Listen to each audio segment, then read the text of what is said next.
ഇതാണ് നമ്മളെ ഗോവിന്ദൻ കൈക്കൂർ. കൈക്കൂർ നാട്ടിലെ വലിയ പ്രമാണിയാട്ടാ. കൈക്കൂറെ കയ്യിൽ വടി കണ്ട ഒരു വാക്കിംഗ് സ്റ്റിക്ക്. കൈക്കൂർ ഈ വടി കുത്തി നടക്കാൻ വേണ്ടി മാത്രമല്ല ഉപയോഗിക്കുന്നത്.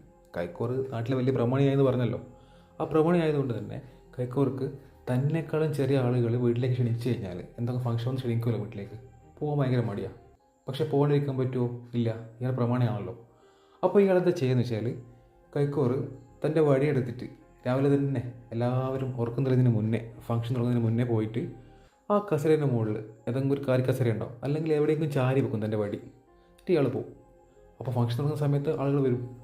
ആളുകൾ നോക്കുമ്പോൾ കൈക്കോറ് വന്നിട്ടുണ്ട്, പക്ഷേ കൈക്കോറ് കാണുന്നില്ല. അപ്പോൾ കൈക്കോറയുടെ പ്രസൻസ് എവിടെയോ ഉണ്ട് എന്ന് ആൾക്കാർക്ക് മനസ്സിലാവുമല്ലോ.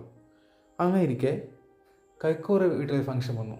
കൈക്കോറ് നാട് മൊത്തം ക്ഷണിച്ചു, ഒരുപാട് ഭക്ഷണം ഉണ്ടാക്കി കാത്തിരുന്നു. പക്ഷെ കൈക്കോർക്ക് നല്ല പണി കിട്ടി.